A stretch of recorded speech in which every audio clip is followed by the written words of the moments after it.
Hi, I'm Tony Johnson. I've been a proud member of the Truman National Security Project since 2013.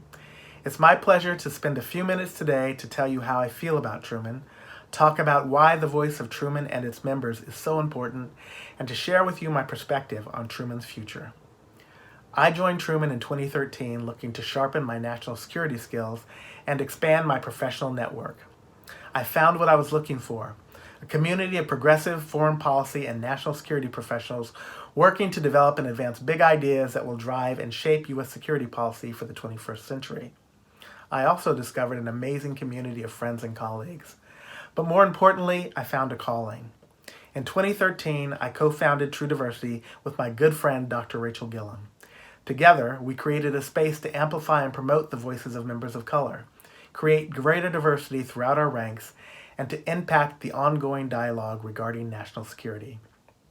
I'm proud to say that the Truman community supported us with open arms, and it's fair to say that I've rarely been prouder to be part of any organization.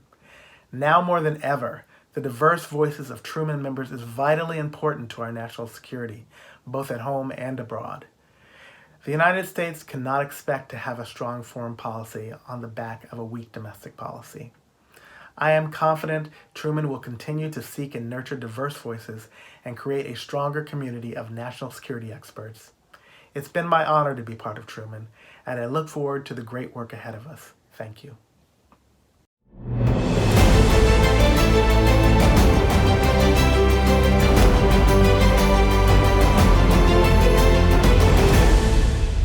Please welcome the President and CEO of the Truman Center for National Policy, Jenna Ben-Yehuda. Good morning, and welcome to the first day of TruCon, the annual conference of the Truman Center for National Policy. We're so glad you could join us for this series of urgent conversations. I know just how valuable your time and your energy are, especially now, and I'm so grateful to you for spending it with us. This year, we convene online, not in person, as we have for over 15 years. This change is one small thread in our current national narrative. That story is as stark as it is tragic. In the last year, we have had to come to grips with some very large numbers. 200,000, the number of Americans dead from coronavirus. 7 million, the number of Americans who contracted the virus, many of whom will suffer its consequences for years to come. 40 million, the number of Americans who lost their jobs. Added to this horror is the knowledge that this did not have to be our fate. Countries we once helped rebuild, Germany, Korea, have fared far better than we have. Most of the rest of the world has fared better. As we pass 1 million deaths worldwide, we must note, in sorrow and in anger, that the US, which includes less than 5% of the world's population, has suffered 20% of the world's COVID deaths. We know it didn't have to be this way. The story of our country over the past year has also burned a roster of names into the national imagination. George Floyd, Breonna Taylor, Ahmaud Arbery. The list goes on. Racism stains our national fabric more visibly now than ever before. The measure of our country will be what it's always been: what we do about it. Thankfully, we have also seen slender rays of hope, both in other numbers and in certain names. Here's a number I'm excited about: 37. It's the percentage of the voting population that is millennial or Gen Z, now the largest bloc. 350,000, the number of poll workers registered by Power the Polls just this year.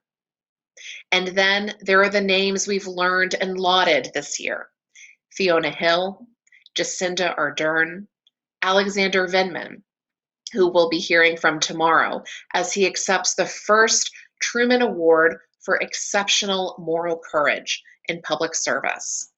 Because 2020 is a year in which we needed such an award, and it is also a year in which there were many deserving of such an honor. We would be remiss if we forgot that there have been heroes and victories in this most stressful and tumultuous year. 2020 began in flames, the actual flames that burned in Australia and devastated so much of the country. And those flames have continued. We are watching the largest fires in California's history, and we are confronting a president who every day fans the flames of racism and xenophobia with an arsonist's abandon. When we step back from the details of the story, what we see is a narrative theme of a multitude of injustices that are part of a wider attack. Attacks on democratic values, both in the US and overseas. Attacks on values enshrined in the Constitution and Bill of Rights. Values like the rule of law and a respect for human rights and the norms, unwritten yet indispensable, that sustain them. These are the values the US has promoted overseas, and we now find them under siege at home. Though we recognize too that for Black and Brown communities, for marginalized populations, that yawning gap has existed for years. And the world, which for so long looked to our nation as a beacon and an example, now looks to us with pity and even disgust. Recent polls show major erosion of views of the US, even amongst our staunchest, most long-standing allies. In order to maintain US power and influence, we must reverse that trend. We must confront a world in which we no longer sit apart or atop, as Jim Goldgeier notes in his recent Foreign Affairs article, but rather alongside. And global engagement, not as a hegemon, but in many respects as a peer, will require of us a humility many will find foreign. It will require focus, hard choices, some restraint, and a lot of listening. Serving US interests in this new moment will require us to finally shatter the barriers we've placed between our domestic agenda and our foreign policy.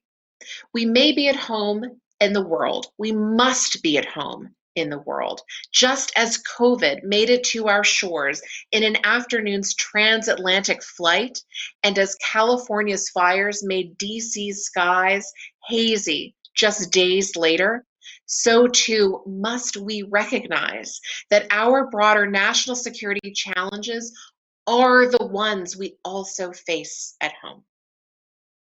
Climate change, the pernicious underbelly of technology, real tests to democratic governance. One of those tests is rampant disinformation, and the issue is global.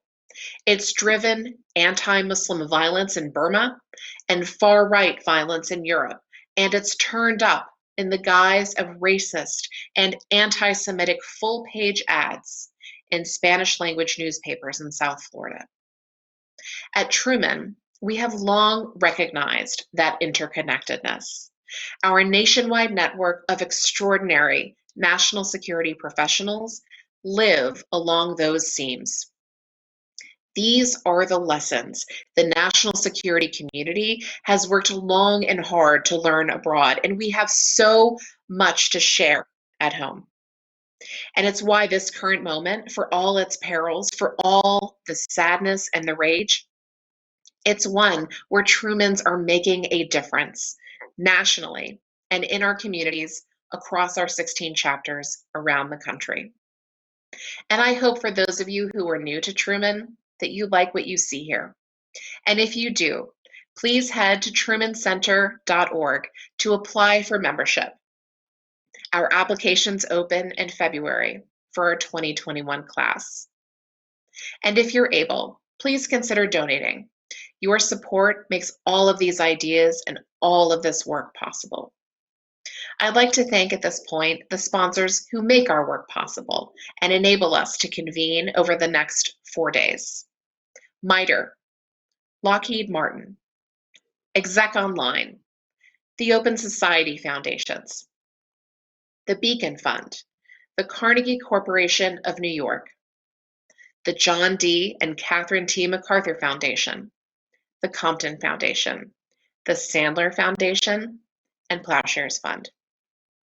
I'd also like to thank our boards of directors under the leadership of Stephen Bailey, Chair of Truman Center, and John Driscoll, Chair of Truman Project. They have been outstanding partners, and I'm so grateful for their counsel and stewardship. To all of you who give to Truman, thank you. The thing about a moment of destruction and despair is that it offers a wide berth for imagination. So over the next 2 days, at the public days of our conference, we will engage with some of this nation's greatest thinkers as we come together to reimagine American global leadership. We're so honored to have with us Senator Chris Murphy from Connecticut, Congressman Joaquin Castro of Texas, Lieutenant Governor Mandela Barnes from Wisconsin, as we explore the interconnectedness between our domestic needs and global leadership. We'll also feature outstanding panels on immigration, climate, and disinformation with nationally recognized experts. And you'll get to know some of our remarkable members. Together, we can build a more just, peaceful, and deeply inclusive world. So please, grab that next cup of coffee and settle in. We have a lot to talk about, and we need you here for all of it. Welcome to the future we can build together. Welcome to TruCon.